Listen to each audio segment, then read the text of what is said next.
Hey guys, welcome today to another video from No Clue Racing.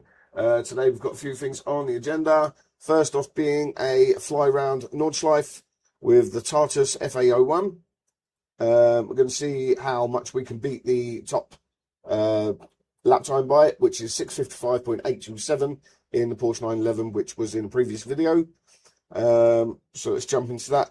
We're also going to, as I mentioned in the previous video, we're going to discuss some things I bought that I didn't need to buy. Some people call it wasted money. I call it learning experience. You know, buy more, you don't need it, that's fine. If you buy less and then you need it, you've got to wait. So I'm quite happy. I spent a lot of money anyway. The money that was wasted is insignificant, so it's fine anyway. Am I happy with that view? Not really. But doesn't seem like you can change it. So we're going to keep it how it is, I suppose. We have no choice. We are going to need a steering wheel for this. Wait for the click. If we can find it. Lovely. We love that sound. The lights are on. Someone's home.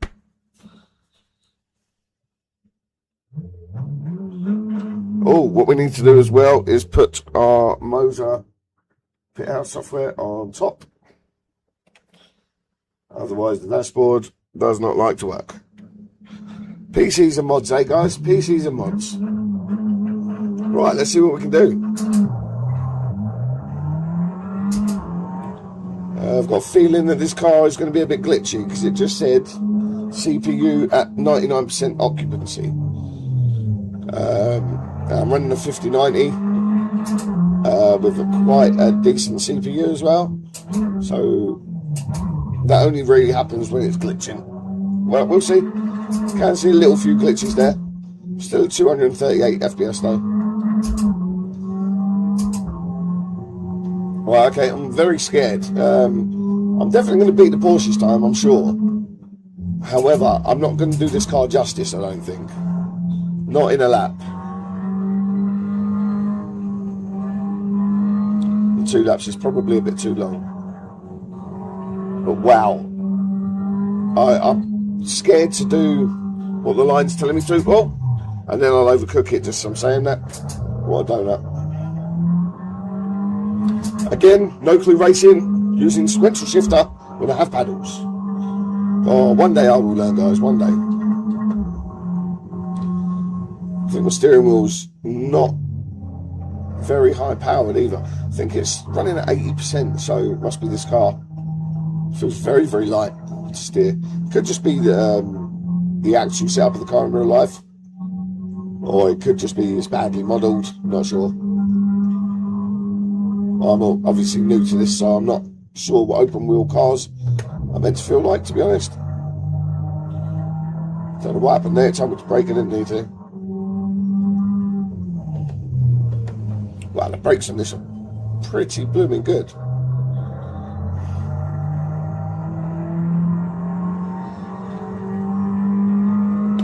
I don't know how well you guys can hear the engine. I'll try to turn it up a little bit. I've moved my button box to here. It's not done properly. Literally got a cable tie around it at the moment. But it was just to mock it up to see if I like the look of it, which I do. So it will go there permanently very shortly, I hope. Let's change down gears. Let's concentrate on what we're doing here. Push it, push it, push it. Come on.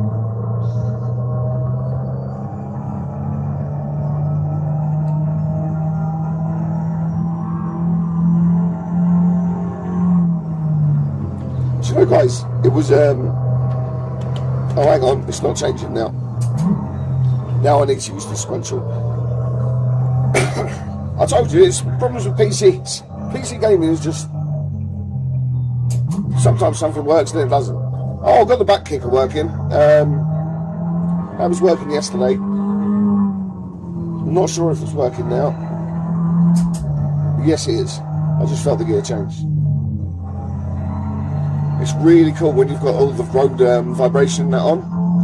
You can actually feel it through your seat. Oh, locking up them wheels. See, I always have ABS on my cars. Every race, I have to have ABS. I can't stand it without. I always lock up. But if we're going to get good, it will have to be something I can learn. Obviously, with the MBooster pedals, you can adjust the travel, you can adjust the load. I think I've only got it on about 48 kilos at the moment, because my foot was getting sore after quite a lot of laps. Pushing the brake hard, it was at about 200 kilo or something like that. Or it goes up to 200 kilo, I don't know where it goes up to. It's really good though.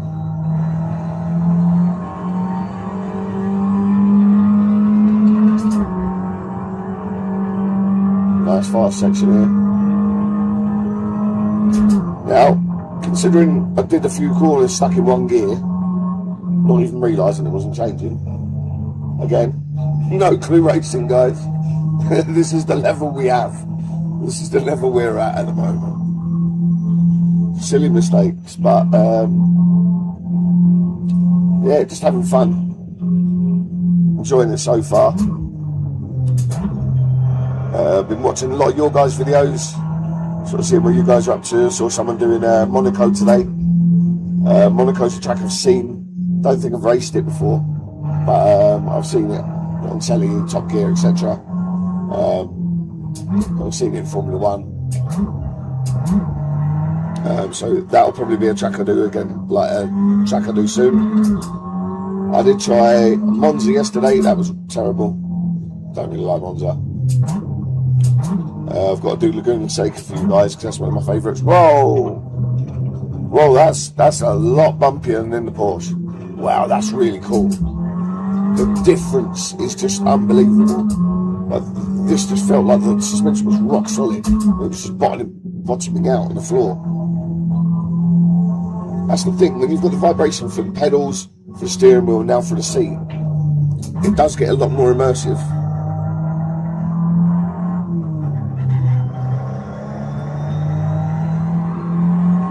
Like I say, I want the Moza motion system.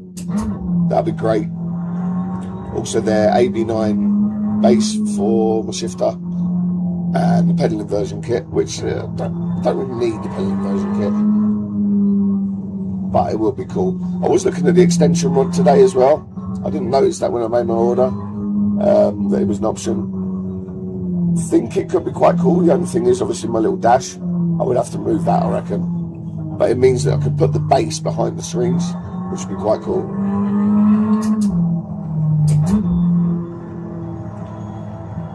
But that's all for the future. Once I've got the motion system as well, seat belts, ambient lighting, etc. Aircon, radio. There's no point in having a radio really. It'll just be for show, because still a massive issue for me is if I make a video I have to stop my music. I love driving with a bit of drum and bass on, or rock or something like that, you know. Even on my motorbike when I'm riding, I've got speakers in my speakers in my helmet, and it's on full blast, and I mean my exhaust's loud, but sometimes I can barely hear it. And before anyone says, oh, isn't that dangerous, I had a completely deaf mate. If you go to his house, someone rings the doorbell, the lights flash around the house in a certain way, certain pattern, and if the phone rings, they flash in a different pattern. So he sort of knows what's going on. So he's completely deaf, completely. Had an R6 and used to do 140 mile an hour wheelies over the bypass. So, yeah, you don't need to be able to hear to ride. You can be more than fully aware. Also, I haven't got mirrors on my bike, but I've got 4K cameras and 8-inch screen, like a CarPlay screen. So I've got rear view, but just don't need the mirrors. So I've got the screen. It's great. So also, it's completely custom. It's a really nice supermoto. It's got geared for wheeling. It's got a thumb brake.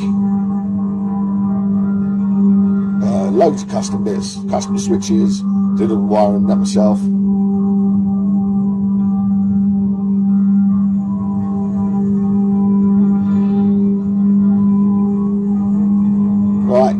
getting there. Let's see what sort of time this is then, guys. And then we will look at where you guys will not waste your money, because you will learn from my mistakes, or learn from my lessons even. The lessons I have already learned. Right, come on, what have we got? 833.230. 833. How is that even possible? Okay, guys, so somehow we must have added a few corners in. Maybe I went around the carousel twice. I'm not too sure. But, yeah, we'll leave the racing there for today. I think tomorrow we'll look at something like even Monaco, Laguna Seca, Spa as well. Love Spa. And there is a track I really want to try, and I don't know what it is. I know a series of corners. If you guys know, it's going to be hard. It sort of come along straight, and then it goes down, left, right. It sort of snakes down. It's quite tight as well. Barriers either side. But yeah, I'll look into that. So it'll be a new track tomorrow. Probably back with the Porsche again as well, and some other little bits as well. Still so much to show you guys. Let's go on to what is bad buys and what I would change.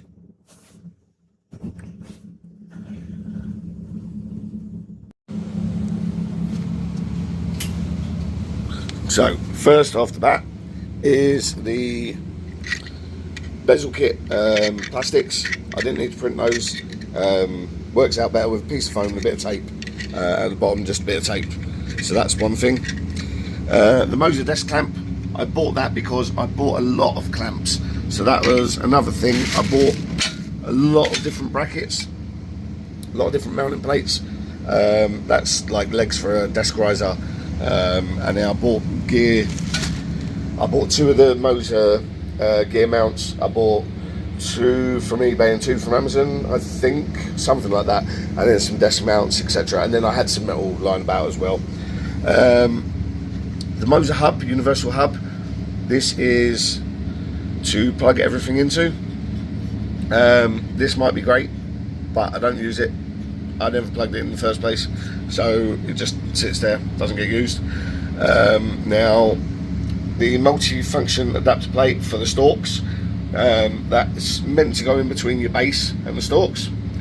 Yeah, I forgot I'd ordered that. So basically, my first order, so I placed one order and it was quite large, and loads of stuff turned up, and I thought that was the full order, because I didn't put it together for a while, and then put it all together, and I forgot that I'd ordered that, because that and the sequential shifter, which I didn't notice was missing as well, were in a separate delivery.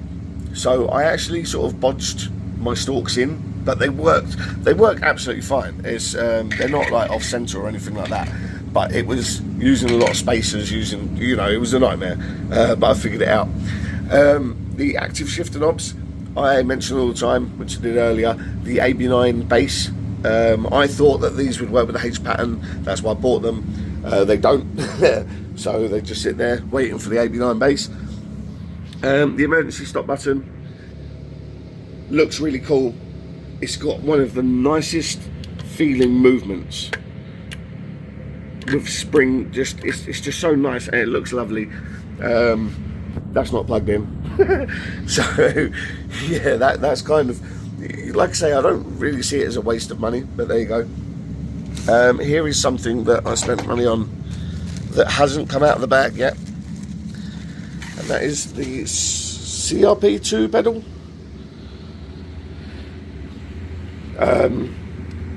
Yeah, it's the accelerator for the kit. So this came with an MBooster active pedal. Each of those big chunky things.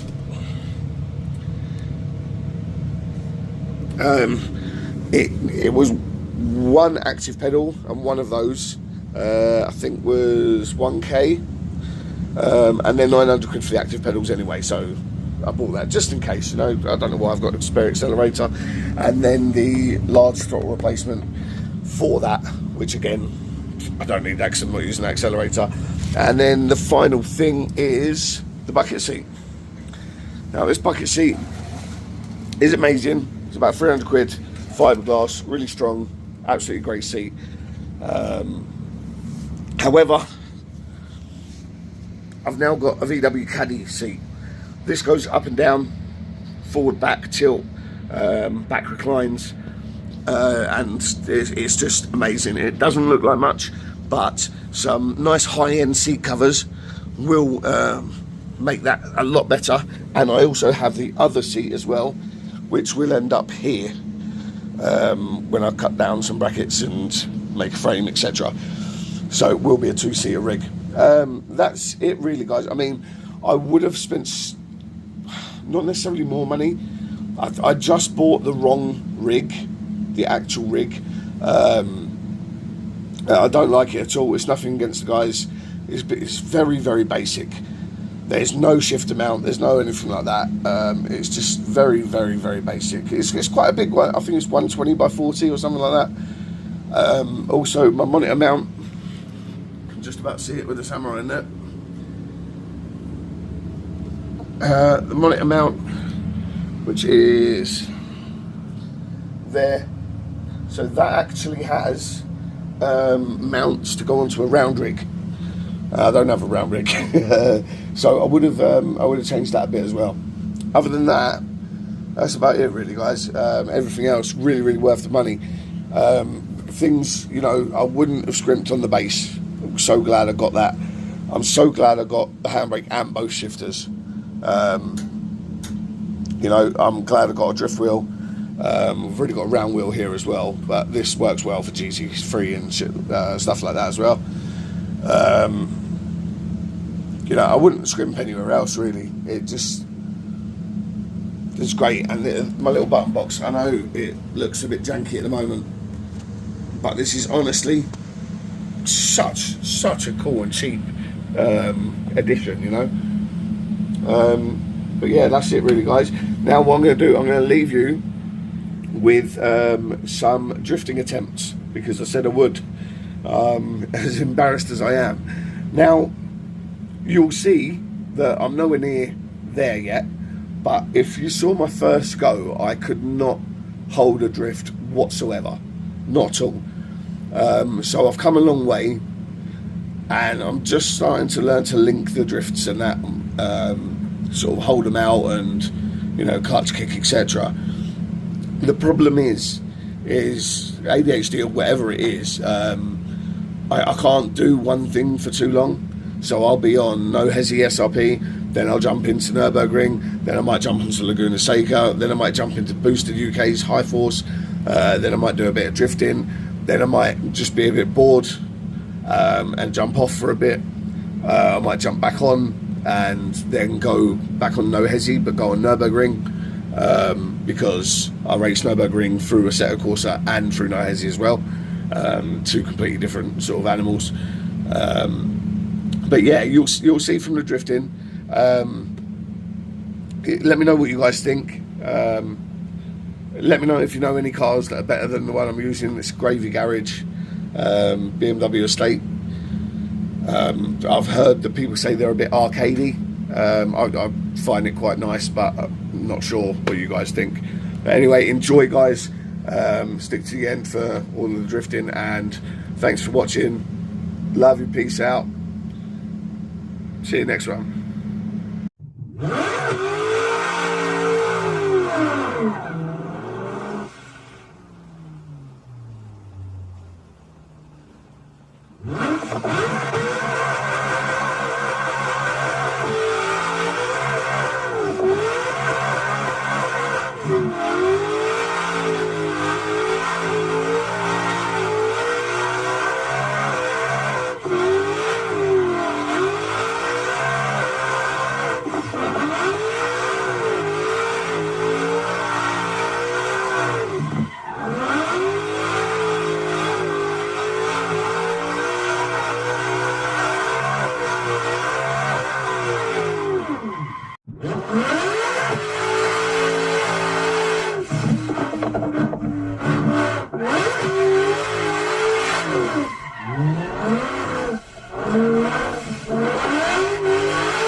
Right.